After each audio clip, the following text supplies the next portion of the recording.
makone somo mare mar ariyo kata mana second reading mare madhi bedo kata katimore odiochieng'ni ma kawuono. Nitie gik mathoth nya madhi bedo kata ka ilose odiochieng'ni kaluwore kod oboke mabende osechwal kanyo madhi bedo ka itimo e od bura odiochieng'ni ma kawuono. Okinyi ma kawuono en twak madhi chako ka otenore kod gin weche mathoth ahinya madhi bedo kata twak mochani e od bura odiochieng'ni ma kono kochakre sa 3:30 mar okinyi. Kakanyo gidhi bedo kanyo kod twak mopogore opogore mabende dhi chwal kanyo achiel kachiel, to kuom gi duto mano madhi bedo kacha twak madhi bedo chenro mar 12 mane madhi bedo kata ka imiyo pek kanyo odiochieng'ni ma kawuono ka dhi telne kod jakom mochung'ne weche mag omenda e od bura mano finance kod national planning dhi bedo kacha katimo somo mar ariyo mar paro mar chik mano mar omenda kata the finance bill 2024 mabende dhi bedo kar kanyo ka isomo kod jakom mano mabende jaod bura ma molo ma odiochieng' ma kawuono bende dhi bedo katelo ne mano e od bura. En gimoro moganda mathoth rito ahinya ni odhi chalo e yo manade ka odiochieng' ma kiny pok ochopo e somo mare mar adek manya koro magi jwang' waluo ni kanyo achiel kachiel wabeda ni kod ng'eyo ni kanyo to opange e yo machal nade. Ang' wakoni mathoth bende nyakoro magi jwang' kotenore kod weche gi mag ng'anyo e kaunti ma Mombasa.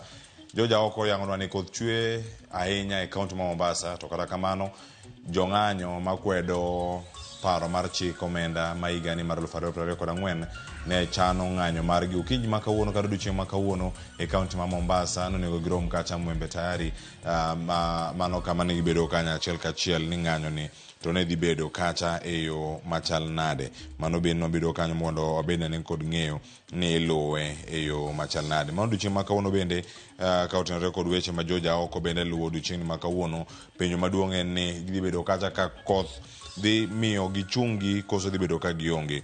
Gidhi bedo kacha Pembe za Ndovu, gidhi bedo kacha Mwembe tayari, gidhi bedo Makadara grounds mano kochako sa 3 mar okinyi, to nikech koth ang' wakoni chal mar wach ni ginto gichopo kanye. Mano gintiere kata ka giwacho ni Occupy Mombasa, giwacho ni jopiny wuog oko karomgi mondo mi ginyis ich wang' margi kotenore kode. To mago bende timore counties mamoko. Wang'e odiochieng' ma kiny wabokoni kaka gike kochako kaunti ma Uasin Gishu, e boma ma Eldoret, kaunti ma Kisumu, alwora ma Kondele, kiny ne wakonu kaka gintiere. Mano ng'anyo ka kwedo paro mar chik omenda ni nyakoro moge jwang'. Kama chielo kar kanyo koro moge jwang' tuo mar remo odiochieng' ma kawuono piny mangima hingo odiochieng'ni ka bende gintiere kod wuoth makende ma bende gibedo kod ng'eyo ni ginto gintiere kode e yo machal nade. Mano ka wantiere kodi ka achiel kachiel nyakwaro moge jwang' okinyi ma kawuono mondo mi ang' konu ka ni tuo mar remo ni bende ka wantiere kodi ka wadhi bedo kanyo ka waluonige e yo machal nade. Mano ka wan kodi ka Alia Beach kod nyawadgi mantiere kaunti ma Siaya bende Joja Molo sigana gi wamedo luwo gi mondo bedo kod ng'eyo ni odiochieng' ni to ochal nade. Mano ka otenre kod gigi duto ma waluwo ni odiochieng' ni.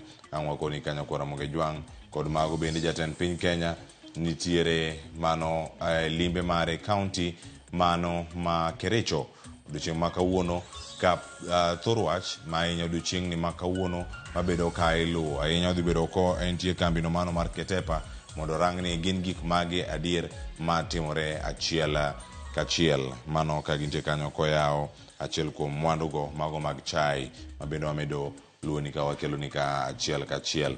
Nyakoro moge jwang' ma chenro mag nakada mabedo ka iyango odiochieng' ma kawuono kata strategic plan margi makoro bende igolo ayanga kendo iketo thuolo ne jopiny ka odiochieng' ni ma kawuono yango kanyo ni gidhi bedo gi thuolo mano mar ng'eyo matut kotenore kod gigo ma gintiere go kar kanyo. Raymond Omolo ma bende en jagoro mogirore migawo mar arita dhi bedo kata kaka wendo modhial ka odiochieng' ma kawuono chenro no chako kiny ma kawuono magawa moro ma yudore buore Nairobi. Kama chielo bende wantiere kae kod limbe mano mar jagoro mogirore migawo mar thieth mano Mary Mudhoni ma bende dhi bedo kacha kaunti ma Kisumu kaunti ma Nandi bende dhi bedo kar kacha orango nire kaka itiego Nyamrerwa nyaka sani kar tiegruok mag Nyamrerwa osechopo kama chal nade.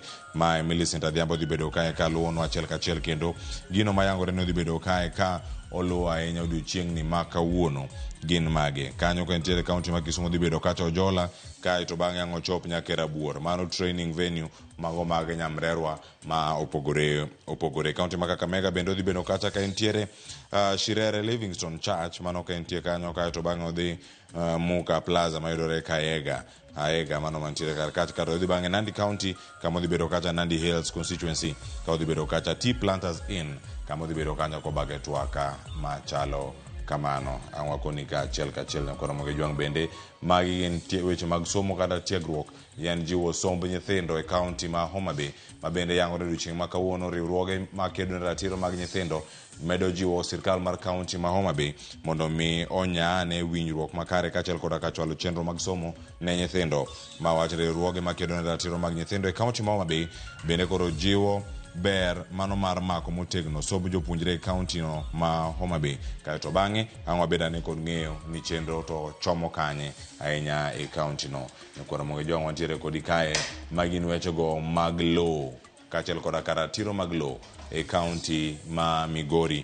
Mano bende wabedo kae koluni ni mar Jojuma leronwa okinyi ma kawuono nitiere romo madhi bedo kar kacha en community engagement. En twak madhi kelo kanyakla ji mopogore opogore, mano tiegruok e wi ratiro mag lowo odiochieng'ni ma kawuono. En riwruok kanyo moko mar sirkal wacho ni en civil society organization CSO network ma bende dhi bedo kanyo ka chwalo paro mopogore opogore. Chenro mar mbaka romo ang' wawinje kendo ang' omiyowa paro mathoth kotenore koda mbaka madhi bedo ka wagoyo kachiel koda gigo matimore e kor gwenge wa Nyakura Moge Jwang'. Gigi thoth Nyakura Moge Jwang', kendo kawuono wadhi yudo thuolo bende mar menyo gik matimore e counties mopogore opogore. Ali Abich kachiel koda ka Joja Oko lerona kar kani nitiere duol makelo kanyakla imams kachiel koda ka joyalo e kaunti ma Mombasa mabedo ka loso odiochieng' ma kawuono, kendo gidhi bedo kacha ka gichiwo paro e wi pogruok ma dibed ni mienjo e kind sirkal jo Kenya Kwanza ginto gin gi duol mane kotenore kod pogruok ma kamago. Mago bende wadhi bedo kae mondo mi wabedane kod ng'eyo Nyakura Moge Jwang' e chenro mabiro makoro sani bende wadhi bedo ka wakeloni achiel kachiel ka wantiere kar ka chenro mar mbaka romo Nyakura Moge Jwang' koka chako chal mar fwambe mantie kaduoko kako twak ka warango twak madhi bedo e od bura odiochieng'ni ma kawuono. Mano ka itimone somo mar ariyo, mano paro mar chiko omenda ma higani. Koro ikete kar ka aduoko kae kod welo ma bende gin josiasa. Wang' waranga achiel kachiel ni sirkal en ang'o momiyo ong'wonyo iwe, debed ni ng'ur mar jopiny owinji koso ikete kar ka. Aduogo bang' wiyo makaw sani, orit masani.